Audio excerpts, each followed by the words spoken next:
All right, so as we are learning how to eventually make histograms, we have to understand, first of all, kind of how they relate to bar graphs because they are very similar. And then we're also going to have to learn how to take raw data that we have and what to do with it in order to create the histogram. So that's kind of what we're working on at this point. Looking at the difference between a histogram and a bar graph, okay? First of all, they do look very similar. Some of the similarities you might see, they both have titles, which is necessary to understand what it is, what information they're portraying. They both have your labels along the sides here, right? Your X and Y axes have labels to tell you what is represented.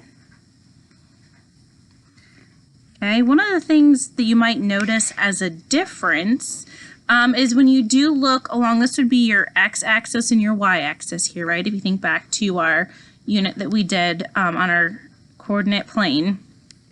Along your x-axis, for the bar graph, you see categorical data. You see names of rivers, for example.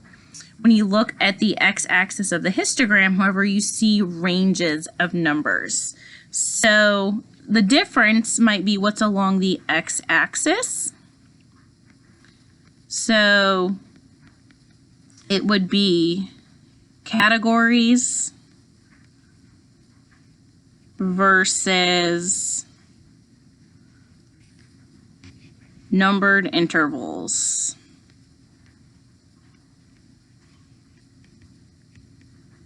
So an interval is where you have like a range of data. So these ranges here, there are basically 5 different intervals or ranges that you see there. Those would be called either a class or a bin that make up your intervals.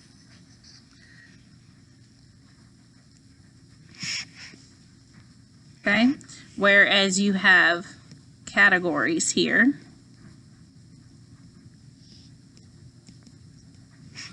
Also, along the y-axis, you may notice I have pretty large numbers for the bar graph here. That's kind of like your raw data, whereas the histogram is going to have frequency along that left-hand side. So that's going to be like the number of times that a number within a range is going to occur. So let's say for the y-axis, the difference might be raw data versus frequency.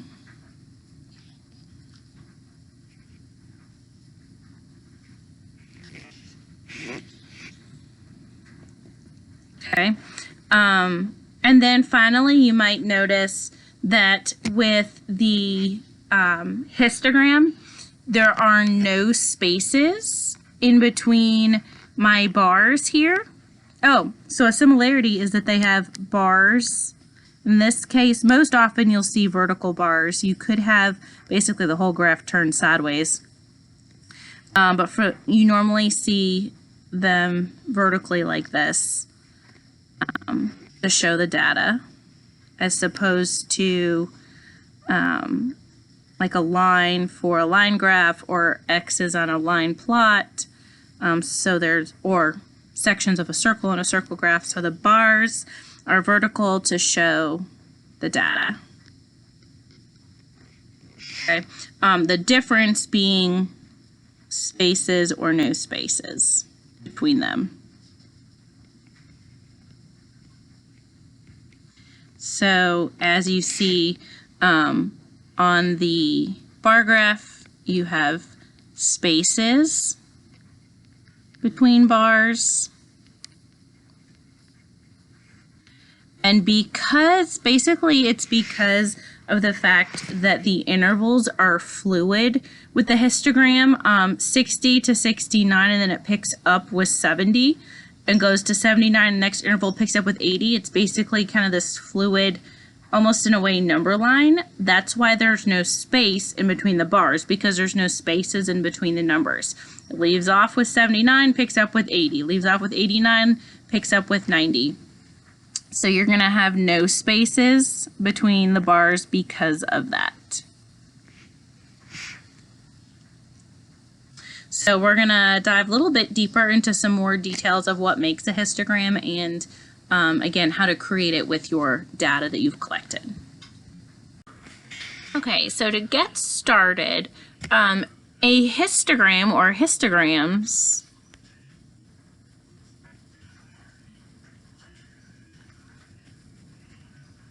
are actually types of bar graphs, or a histogram is a type of bar graph. So the main difference is that histograms are going to show the data in intervals along that x-axis, whereas bar graphs are going to show data in categories.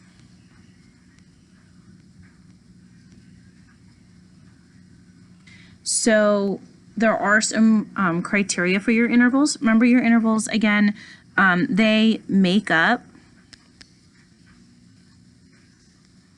the bins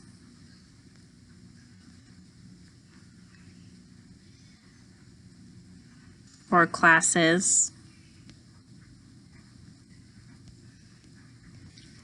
and they are a range of numbers.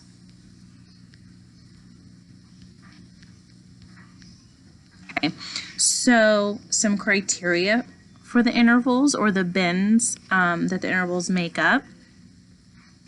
First of all, the bins should all be the same size.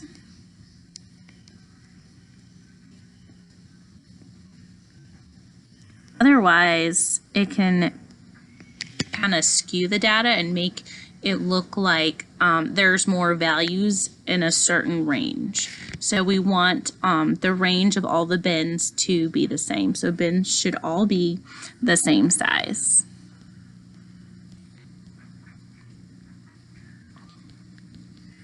You want to make sure that the bins include all of the data as well. You don't want to have any values that are not included.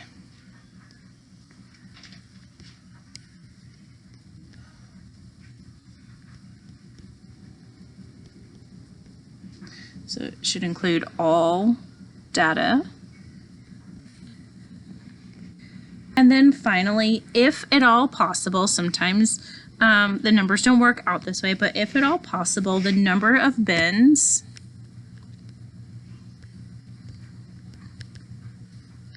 should be a factor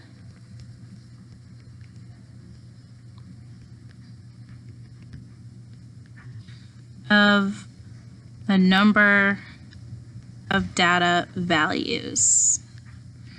So that sounds a little confusing. You'll see some examples as we go through actually creating some tables and some histograms shortly. So frequency, to make sure we understand the vocabulary, frequency just basically means the number of times that something occurs. So in reference to our histograms, frequency is the number of data occurrences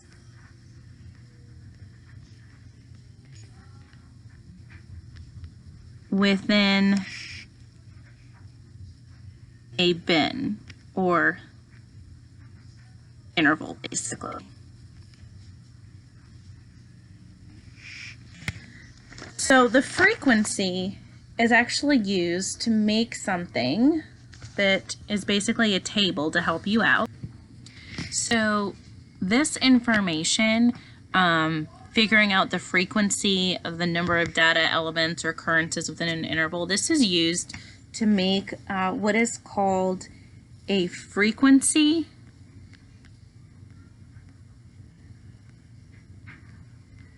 distribution table.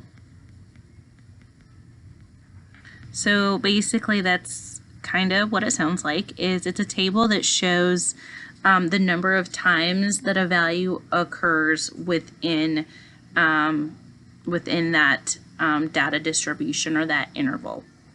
So this is used to create the histogram. So you take your data, you create this table, and you use the table to create the histogram. So what we'll be practicing today is just making the table from the data. We will worry about creating the histograms later. So the height of each bar, when you do make the histogram, the height of each bar is determined by how many data elements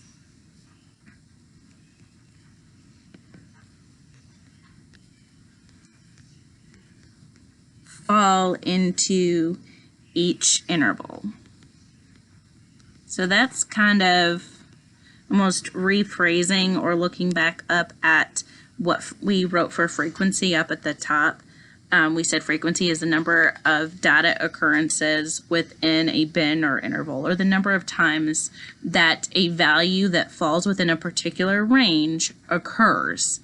So the height of each bar is determined by the number of data elements, or number of times basically that a value within that range is recorded. So a lot of words here or vocabulary that can be confusing, and even within this vocabulary you might be learning a couple different words that mean the same thing, like bins and classes and intervals. They all kind of are used almost interchangeably, so we need to make sure we understand what all of that means.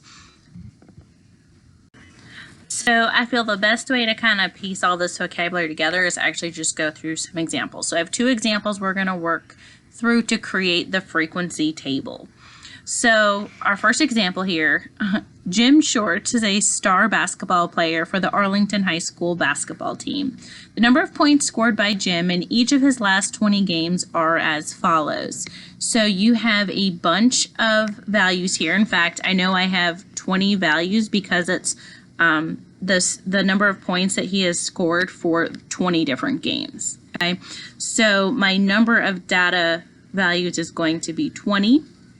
So that will help me determine my intervals here. So the intervals are dealing with the number of points scored. And then we will keep track first using tally marks to create, basically figure out the frequency, and then you take those tally marks and just translate them into a number essentially. So this tells us to complete the table. So that's the first thing that we're going to do over to the side. There's no answer to right below that.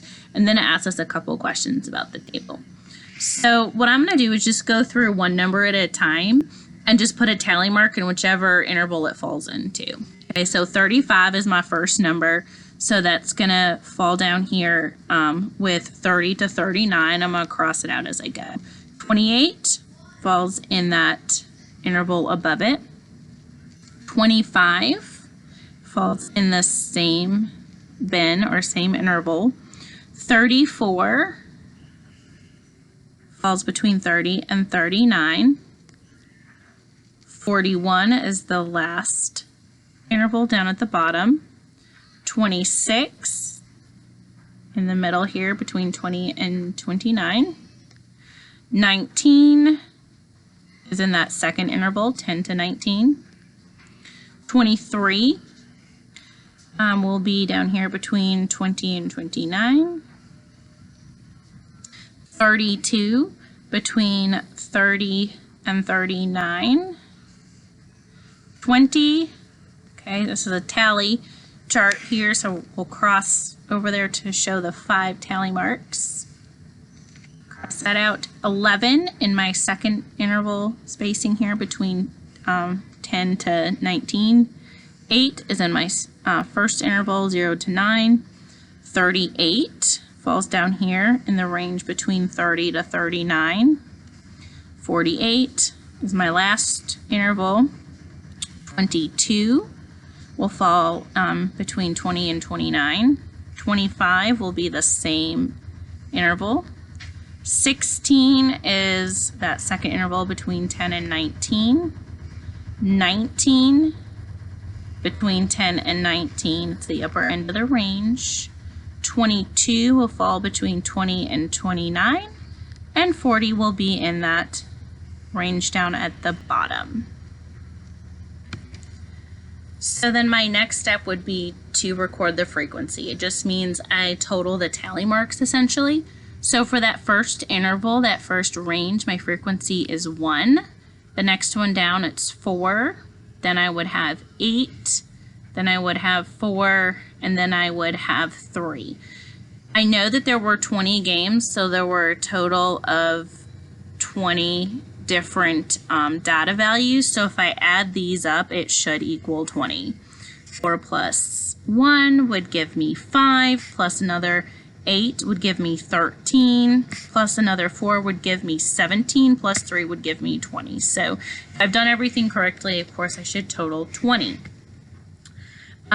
Now, question B here says which interval contains the greatest frequency. That means basically which one has the most tally marks or the largest number written in that frequency column. Of course, that would be this one right here, 20 to 29, because it has the most tally marks or greatest frequency of 8. So that would be 20 to 29. 29. Okay, and then the last question asks, looks like the last question asks, in what percent of these 20 games did Jim score 30 or more points? So this is getting a little bit more into analysis that we will not deal as much with this year. Normally that would be something we would cover. But this is simple enough, and I'm walking you through it, that I figure I can go ahead, we can answer that question together. In what percent of these 20 games did he score 30 or more points? So basically, 30 or more is looking at these last two intervals. So that means, and how many games did he score 30 or more points? I'm adding up that 4 plus the 7. So I'm going to switch colors here just for a second, or excuse me, the 4 plus the 3 to give me 7. So that means 7 out of the 20 games, he scored 30 or more points, because 4 games he scored 30 to 39, 3 games he scored 40 to 49, for a total of 7 games. And then if I were to convert that to a decimal, that would be 0.35, and as a percent, because that's what it asks, it would be 35%. So you will not have questions where you have to do that this year because of how we are kind of condensing things for at-home learning, but that's an example of something that you could maybe see later in 8th grade. You will deal more with interpreting graphs and charts and tables, so that will be something you may see down the road. Now, one thing I did not dive into yet, which we will definitely have to pay attention to with our next example, is how they divided up the intervals. So remember we said, and I'll switch to a different color here, we said that there were a total of 20 different games, right? So 20 different values. That's really important. That means that I need to have my number of intervals. Not only do my intervals have to be even, so 0 to 9 is 10 numbers. That includes 10 numbers, 0, 1, 2, 3, 4, 5, 6, 7, 8, 9, 10. So each of these intervals include 10 numbers in the interval, but also we needed to figure out how many intervals to make, or how many bins to make. So they have 1, 2, 3, 4, 5 different bins. 5 is a factor of 20. So if you have 20 total different values, you would want a factor of 20 for your number of bins that you have. 2 would really be pretty small. 10 would be a lot. You'd probably go with either 4 or 5 bins or intervals, basically, in order to divide things up in an appropriate manner. They went with 5 different bins because it made things easy, because their intervals just included 10 numbers. So if you went with 4 bins, you'd have to include more than 10 numbers, and it's probably just easier to divide it up this way. So we're done with our first example. For our next example, we will have to create the intervals ourselves. That part of the table is not going to be done for us. All right, so our second question, I got a little creative here. My daughter's name is Alyssa, so that's where this is coming from. Alyssa realized that while doing school at home with a full Easter basket full of candy, she was eating a lot of candy over the course of her school day. She decided to record the number of pieces of candy she ate from 8 a.m. until 3:30 p.m. She also surveyed her friends to see how much candy they ate in a day as well. There's enough values here to probably be her class. The results of the survey are shown below. So you see a lot of numbers here. There's some questions that I have listed here that are basically prompting questions to help you create your frequency table. It says, make a frequency table to show how much candy was eaten throughout the day. So first of all, we want to look at the total number of responses. So you just count up the number of values here. And if you count them up, there are a total of 25. So we want to know what our range is. Our range is going to be your smallest number to your biggest number. So the smallest number that I have is 0, which does appear a couple of times. The largest number that I have is 18. So when I'm figuring out my intervals, I have to make sure that I include at least 0 through 18. I can go above 18 if I need in order to kind of divide my numbers up nicely, but it has to include, go through 18. I can't end before 18. I can't only go up through 15 or something like that. So how many bins can I make? So if I have 25 responses, actually this is pretty easy to determine your number of bins. There's only one factor that I have for 25 other than 25 and 1, other than itself and 1. So I would have to make 5 bins here. The one that we did before that, I had a choice between 4 or 5 because 20 had both factors. So I will go with 5 bins here, meaning 5 like sets of intervals. And the next question is, how many values can you put in your total bins? So what I would do to make things easy is I would go ahead and make my values for my intervals go up through 19. So if I go, if my intervals go from 0 to 19, that gives me a total of 20 values. Okay, because I'm including 0, that's why. So there's a total of 20 values. If I divide it by 5, that means my intervals would be counting by, be counting 4 numbers.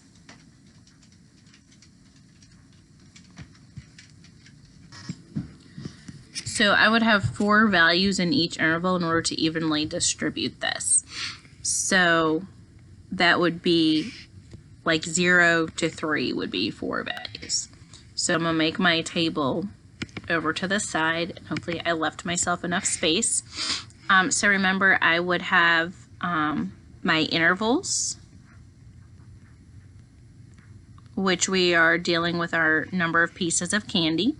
We have our tally that we are going to keep, and then our frequency when we total everything up.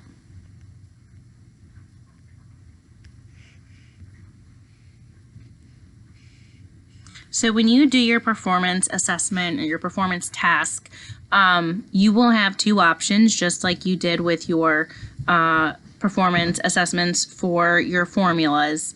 One of them will give you data in a table already. You just have to, we'll make the histogram from it, or you'll have to take care, the intervals will be done for you. You'll have to do the tallies and the frequency and make the histogram.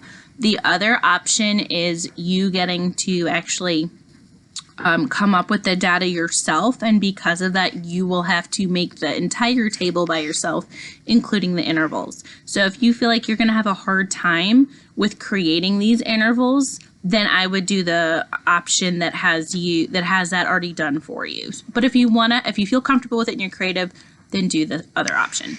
So my intervals, I said I want 4, or there's going to be 5 bins, but 4 numbers in each interval. So that would be 0 to 3, would be 0, 1, 2, 3. That's 4 numbers.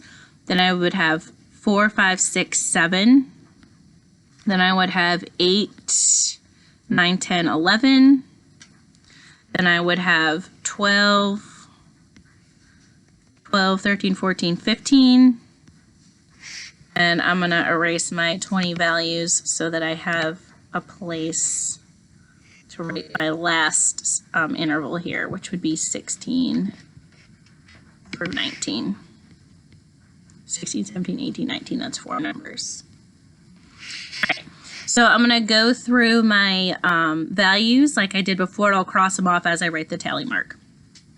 So 2 would fall between 0 and 3. 10, make that a little bit more visible. 10 would fall between 8 and 11. 5 would fall between 4 and 7. 4 would fall between 4 and 7. 15 would be between 12 and 15. 8 would be between 8 and 11. 1 would be between 0 and 3. 0 would be between 0 and 3. 2 would be between 0 and 3. 3 would be between 0 and 3, so I have a bunch in there. 7 would fall between, in the interval 4 to 7. 2 would fall between 0 and 3. 5 would fall between 4 and 7. 18 would fall between 16 and 19.